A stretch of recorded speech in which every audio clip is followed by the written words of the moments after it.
Mesdames, Messieurs, bonjour. Je m'adresse à nouveau à vous pour faire un point sur la situation à ce stade de l'épidémie à Gennevilliers. Alors, avec l'ensemble des agents de notre ville, je suis mobilisé tous les jours pour faire face à cette grave crise. Notre ville de Gennevilliers est touchée comme l'ensemble des autres villes de notre pays. Les personnes malades sont de plus en plus nombreuses. Nous avons, par contre, nous, la chance d'avoir un centre médico-social et des personnels soignants sur le pont, ainsi que des médecins libéraux extrêmement actifs. Vous êtes nombreux à me demander des chiffres sur le nombre de décès ou le nombre de malades, ainsi que des lieux.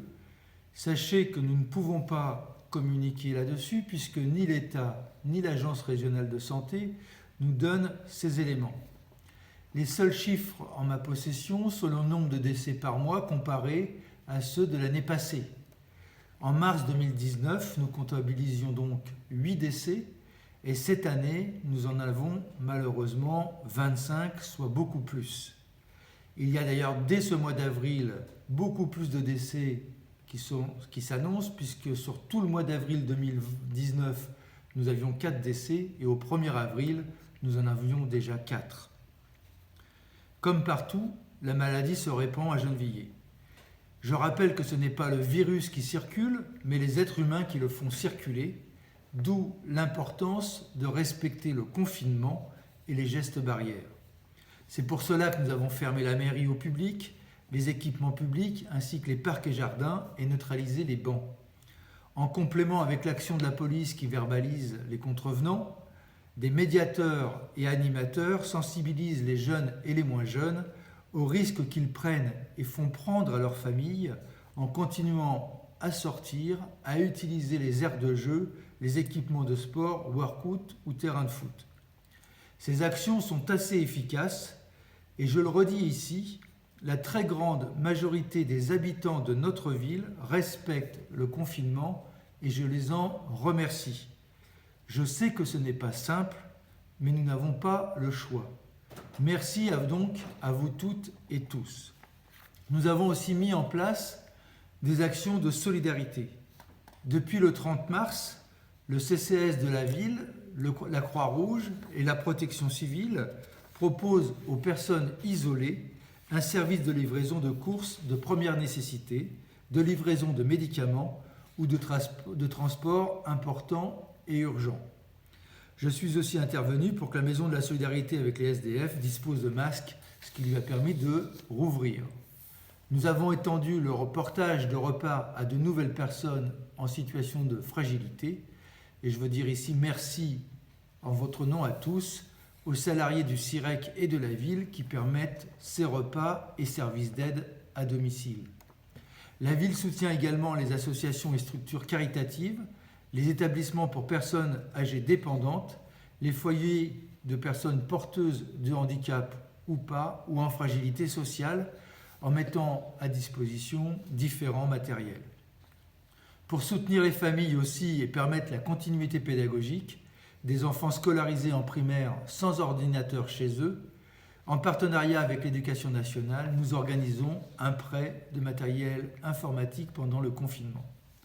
D'autre part, la direction de la petite enfance s'est organisée pour continuer à enregistrer les inscriptions en crèche municipale avec le téléphone.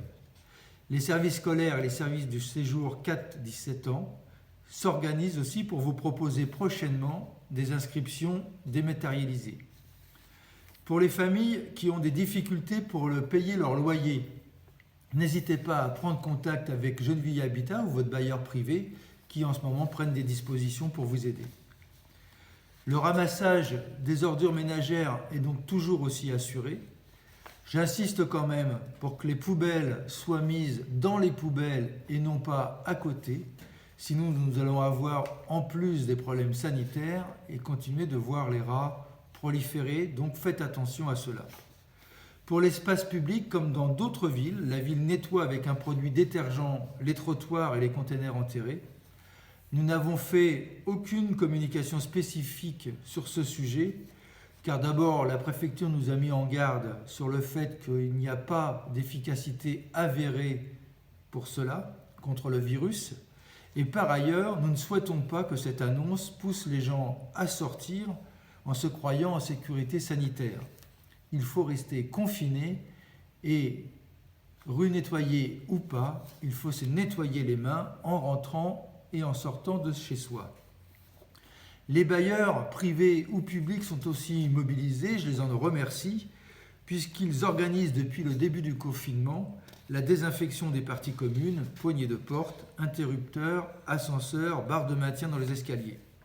Ceci dit, là encore, lavez-vous les mains si vous les touchez, même si c'est désinfecté. Je suis aussi intervenu fermement sur la question de la fermeture de la poste qui pose un souci majeur pour beaucoup d'entre vous. Depuis, les 2 distributeurs de billets de la mairie ont été réalimentés, malheureusement pas ceux des quartiers des Grésillons et du Luth, et la poste principale doit rouvrir le 6 avril. La préfecture nous a aussi refusé, comme dans toutes les villes des Hauts-de-Seine, la réouverture des marchés. Vous pouvez consulter la liste des commerces ouverts sur le site internet de la ville. Elle sera complétée par ceux qui acceptent de livrer à domicile afin de faciliter vos courses alimentaires et vous réduire vos déplacements. Chaque jour, la ville communique sur les éléments nouveaux suite à sa réunion quotidienne de gestion de crise. Vous pouvez donc suivre la situation jour après jour sur le site de la ville de Gennevilliers comme sur sa page Facebook. Les 2 vous proposent aussi régulièrement des activités sportives et culturelles à faire à la maison. Toutes les fins de semaine, j'organiserai aussi un rendez-vous en live sur Facebook pour répondre à vos questions. Merci de votre attention et surtout, prenez soin de vous et de vos proches. Restez chez vous et je vous souhaite bon courage pour les semaines à venir.